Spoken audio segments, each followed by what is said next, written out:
देश की premium investigation agency के रूप में 60 वर्ष का सफर आपने पूरा किया है।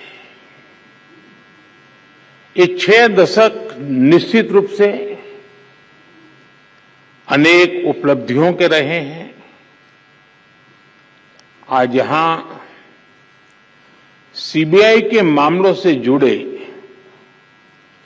सुप्रीम कोर्ट के फैसलों का संग्रह भी जारी किया गया है। ये सीबीआई के बीते वर्षों के सफर को दिखाता है। कुछ शहरों में सीबीआई का नया दफ्तर हो, ट्विटर हैंडल हो, अन्य व्यवस्थाएं जिनका आज शुभारंभ हुआ है, वो निश्चित रूप से सीबीआई को और सशक्त करने में अहम भूमिका निभाएंगे। सीबीआई ने अपने काम से, अपने कौशल से सामान्य जन को एक विश्वास दिया है। आज भी जब किसी को लगता है कि कोई केस असाध्य है, तो आवाज उठती है कि मामला सीबीआई को दे देना चाहिए। लोग आंदोलन करते हैं कि केस उनसे लेकर के सीबीआई को दे दो। यहां तक कि पंचायत स्तर पर भी कोई मामला आता है तो लोग कहते हैं, अरे भाई इसके तो सीबीआई के हवाले करना चाहिए। न्याय के, इंसाफ के एक ब्रांड के रूप में सीबीआई हर जुबान पर है। सामान्य जन का ऐसा भरोसा जीतना कोई साधारण उपलब्धि नहीं है।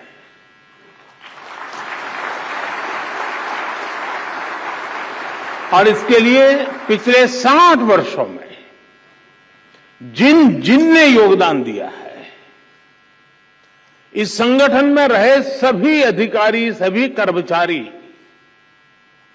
बहुत बहुत बधाई के पात्र हैं।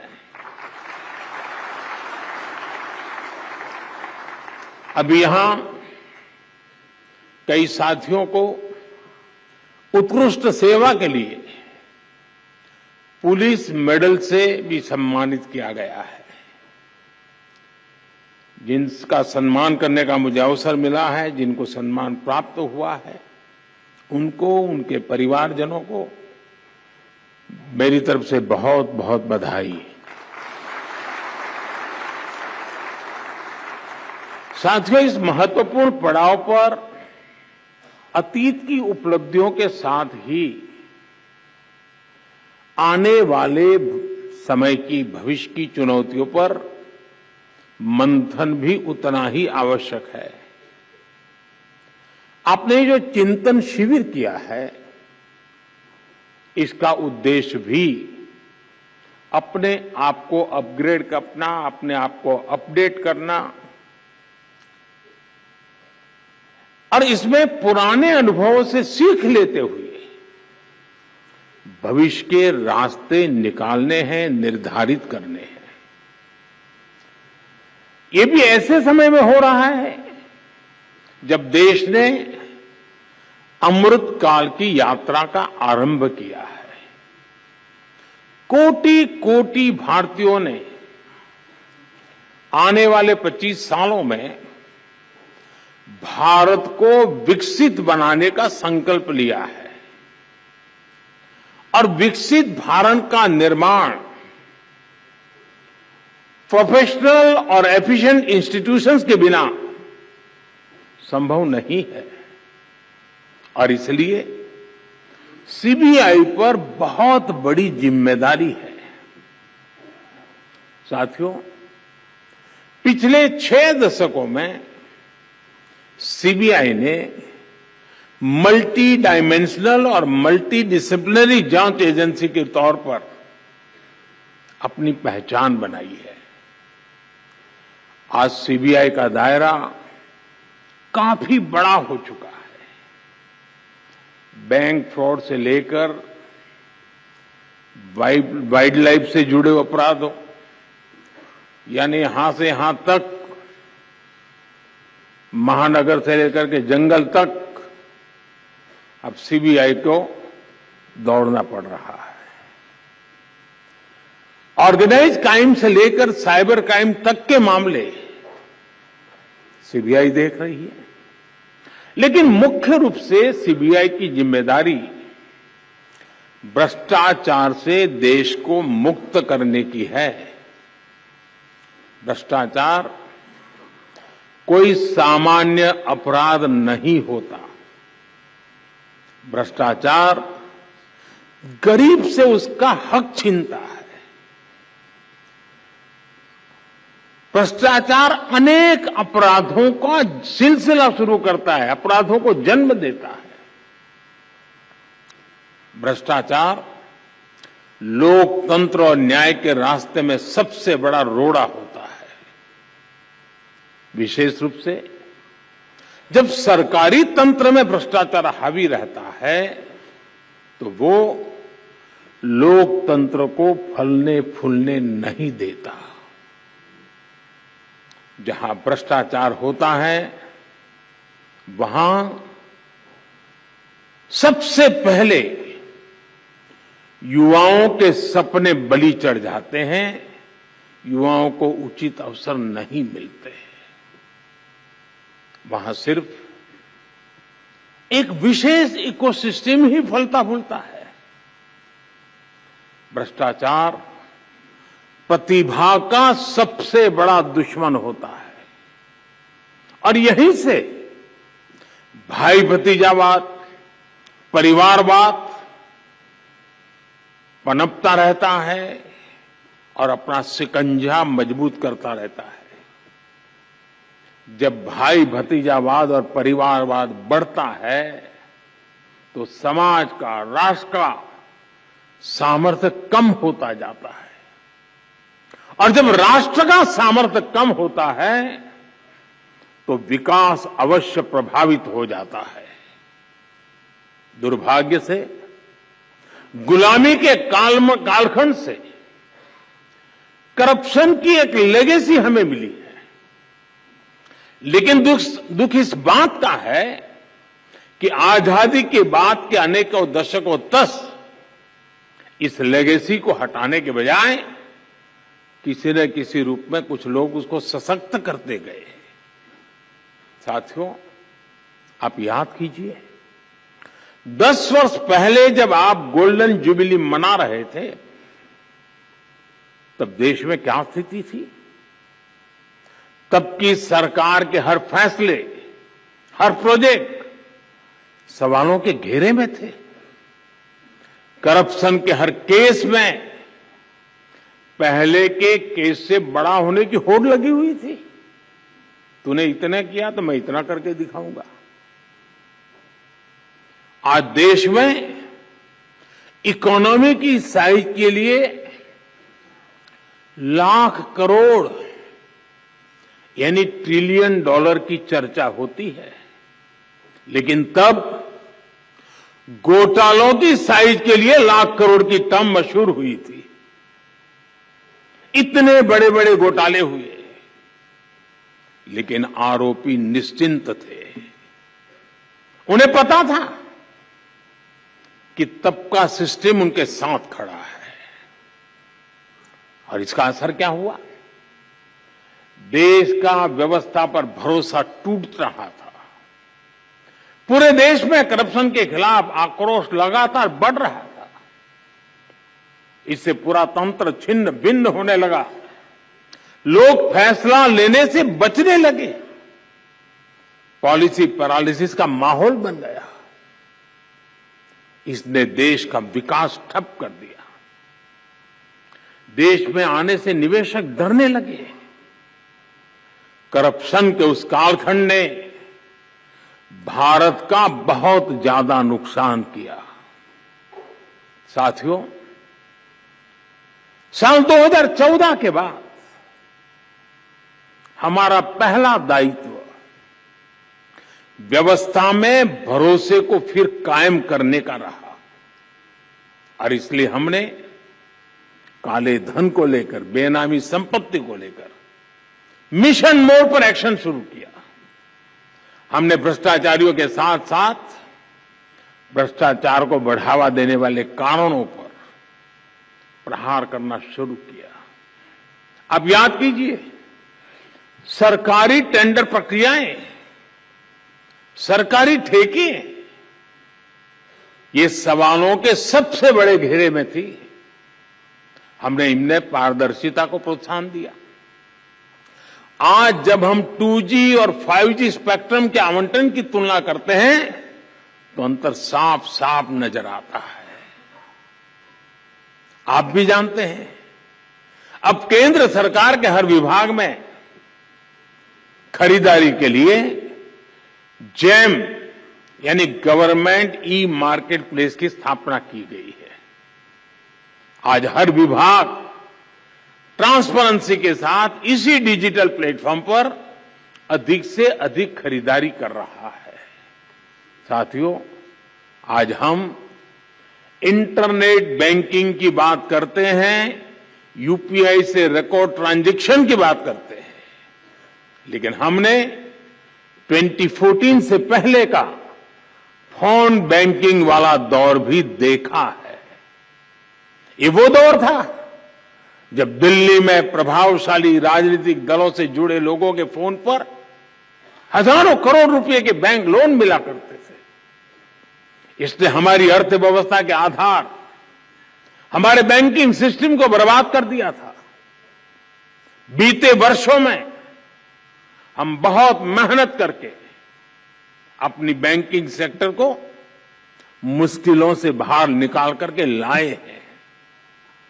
फोन बैंकिंग के उस दौर में कुछ लोगों ने 22,000 करोड़ रुपए देश के बैंकों के लूट लिए और विदेश भाग गए। हमने फ्यूजिटिव इकोनॉमिक ऑफेंडर्स कानून बनाया। अभी तक विदेश भागे इन आर्थिक अपराधियों की 20,000 करोड़ रुपए से अधिक की संपत्ति जब्त की जा चुकी है।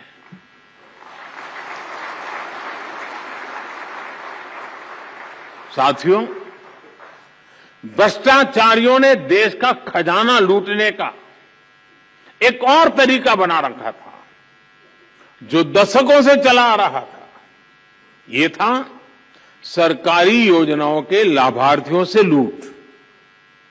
पहले की सरकारों में जो मदद गरीब लाभार्थियों के लिए भेजी जाती थी वो बीच में ही लूट ली जाती थी।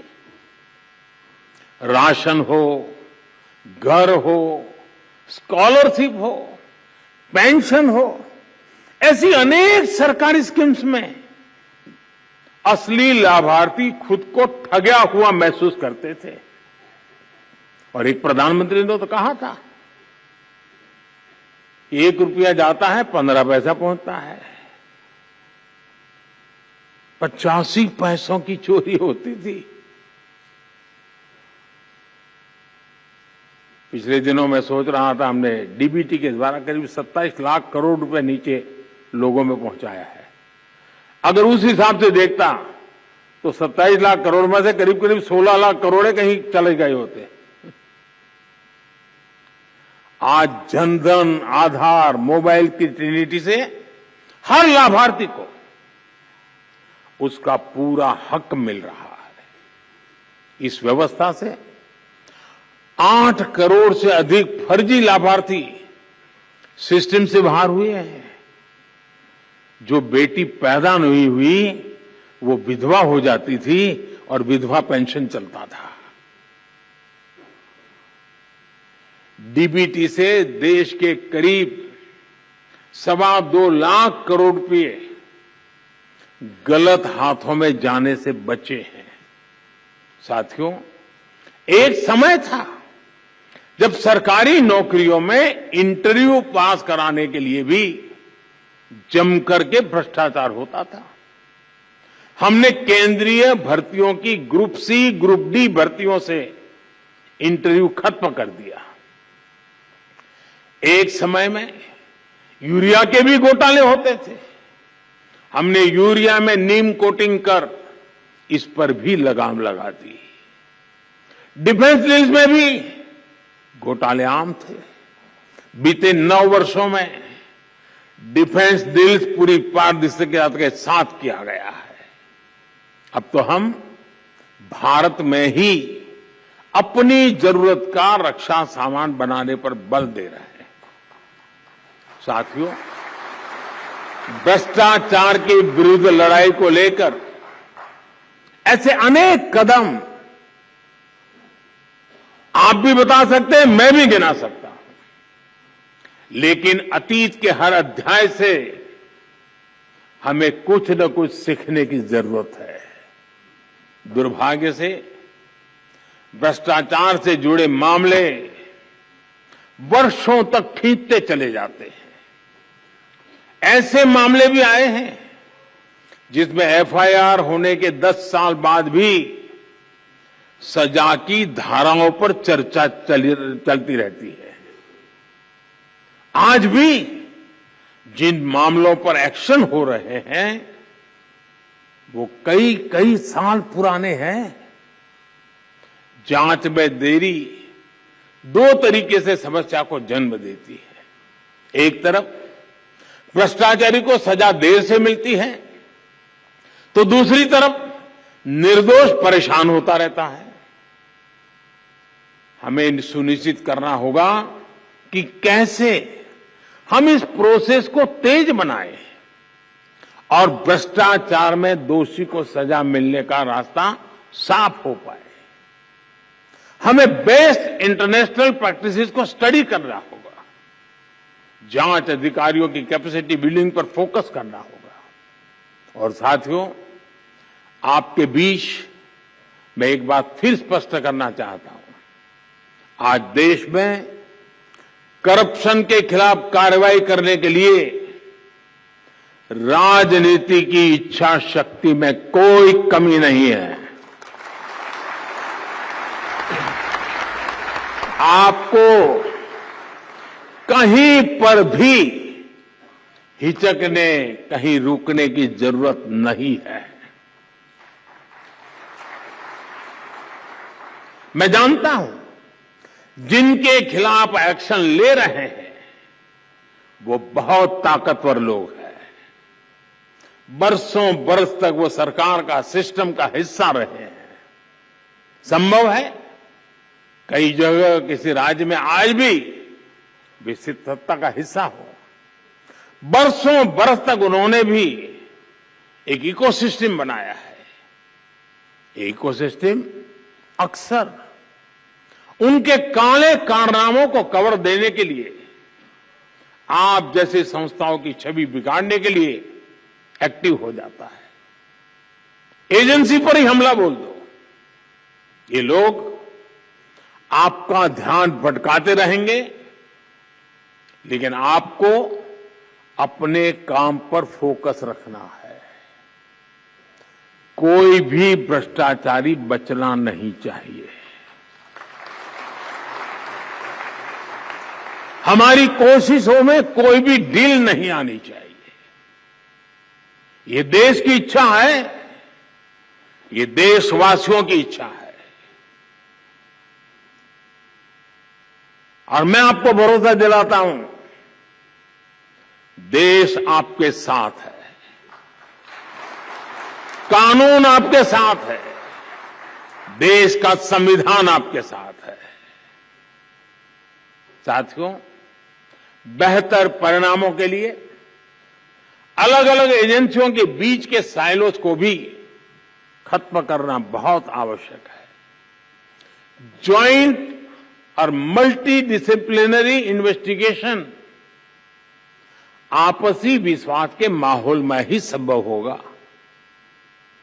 अब देश की ज्योग्राफिकल बाउंड्रीज, उससे बाहर भी पैसों का, लोगों का, गुड्स एंड सर्विसेज का बड़े पैमाने पर मूवमेंट हो रहा है।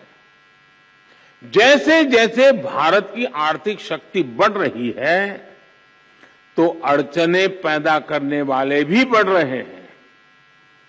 भारत के सामाजिक ताने बाने पर, हमारी एकता और भाईचारे पर, हमारे आर्थिक हितों पर, हमारे संस्थानों पर भी नित्य प्रतिदिन प्रहार बढ़ते चले जा रहे हैं। और इसमें जाहिर तौर पर करप्शन का पैसा लगता है। इसलिए हमें क्राइम और करप्शन के मल्टीनेशनल नेचर को भी समझना होगा, स्टडी करना होगा, उसके रूट कॉज तक पहुंचना होगा। आज हम अक्सर देखते हैं कि आधुनिक टेक्नोलॉजी के कारण क्राइम ग्लोबल हो रहे हैं, लेकिन यही टेक्नोलॉजी, यही इनोवेशन समाधान भी दे सकते हैं। हमें इन्वेस्टिगेशन में फॉरेंसिक साइंस के उपयोग का और ज्यादा विस्तार करना होगा। साथियों, साइबर क्राइम जैसी चुनौतियों से निपटने के लिए हमें इनोवेटिव तरीके खोजने चाहिए। हम टेक एनेबल एंटरप्रेन्योर्स और यंगस्टर्स को अपने साथ जोड़ सकते हैं। आपके संगठन में ही कई टेक्नोसेवी युवा होंगे जिनका बेहतर उपयोग किया जा सकता है। साथियों, मुझे बताया गया है कि सीबीआई ने 75 ऐसी प्रथाओं को कंपाइल किया है जिन्हें समाप्त किया जा सकता है। हमें एक समयबद्ध तरीके से इस पर काम करना चाहिए। बीते वर्षों में सीबीआई ने खुद को इवॉल्व किया है। ये प्रक्रिया बिना रुके, बिना थके ऐसे ही चलती रहनी चाहिए। मुझे पूरा विश्वास है चिंतन शिविर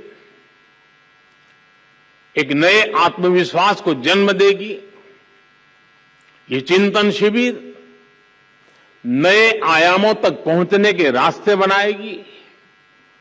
ये चिंतन शिविर गंभीर से गंभीर, कठिन से कठिन समस्याओं को सुलझाने के तौर तरीके में आधुनिकता ले आएगी और हम ज्यादा प्रभावी होंगे, ज्यादा परिणामकारी होंगे और सामान्य नागरिक न बुरा करना चाहता है, न बुरा उसको पसंद है। हम उसके भरोसे आगे बढ़ना चाहते हैं जिसके दिल में सच्चाई जिंदा है। और वो संख्या कोटि कोटि जनों की है, कोटि कोटि जनों की है। इतना बड़ा सामर्थ्य हमारे साथ खड़ा है, तो हमारे विश्वास में कहीं कमी की गुंजाइश नहीं है। साथियों, इस हीरक महोत्सव के महत्वपूर्ण अवसर पर मैं आपको अनेक अनेक शुभकामनाएं देता हूं। आप अपने लिए 15 साल में क्या करेंगे और अपने माध्यम से 2047 तक क्या अचीव करेंगे, ये 2 लक्ष्य तय कर करके आगे बढ़ना चाहिए। 15 साल इसलिए कि जब आप 75 के होंगे तब आप कितने सामर्थ्यवान, समर्पित, संकल्पवान होंगे। और जब देश 2047 में शताब्दी मनाता होगा, तब इस देश की आशा अपेक्षाओं के अनुरूप आप किस ऊंचाई पर पहुंचे होंगे, वो दिन देश देखना चाहता है।